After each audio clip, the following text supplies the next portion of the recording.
HarperCollins presents The Toilet Seat. Written by Latha.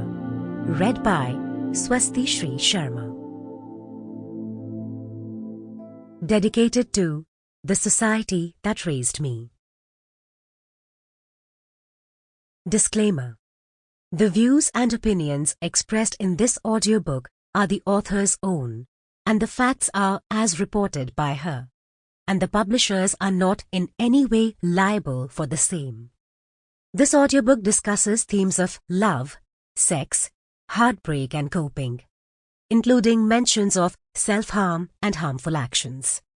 The content of this audiobook should not replace consultation with your doctor or qualified mental health specialists for anyone experiencing anxiety, depression, suicidal ideation, or any other emotional or mental health concerns. The author and the publisher disclaim any liability or responsibility to any person or entity for any loss, damage, injury, or expense that may arise from the use of any content in this audiobook.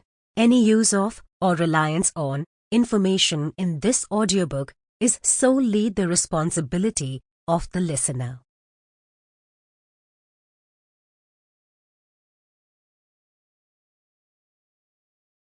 Prologue.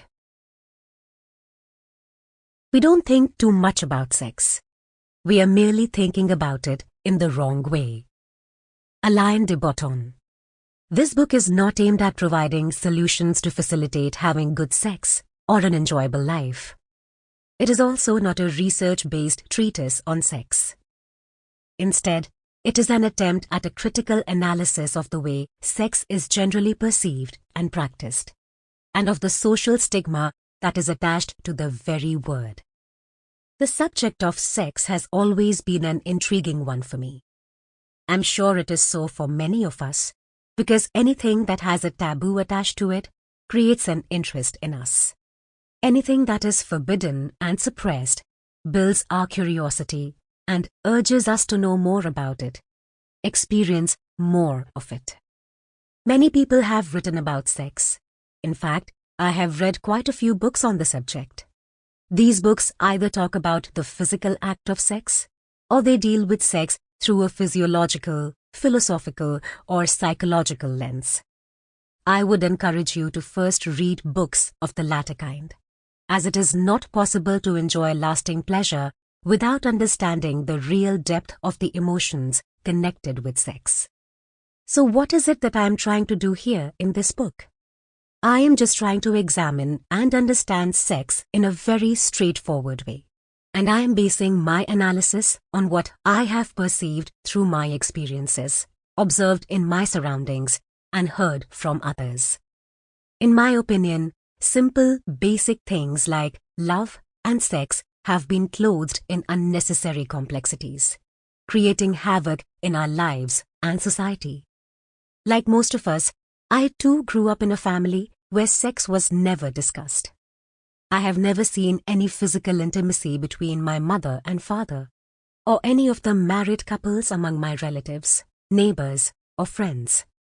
Incidentally, my first brush with sex coincided with the first movie I ever watched in my life. An uncle from my neighborhood, older than my father, took his youngest son, who was 10 years old, my brother, who was 9, and me, 8 years, to a Tamil movie about Lord Murugan, a deity worshipped mostly by Tamilians and fondly called Tamil Kadavul. During the interval, I felt like peeing. Uncle, however, made me wait until the movie resumed playing after the interval, and then took me to the men's toilet. Once I finished, he pulled out his penis and asked me to hold it tightly for a while. I could not think straight. I did not know how to respond. I just obediently did what he asked me to do, and then came out of the men's toilet. From what I can remember about it now, although I felt awkward about what had happened, I was not actually bothered by it.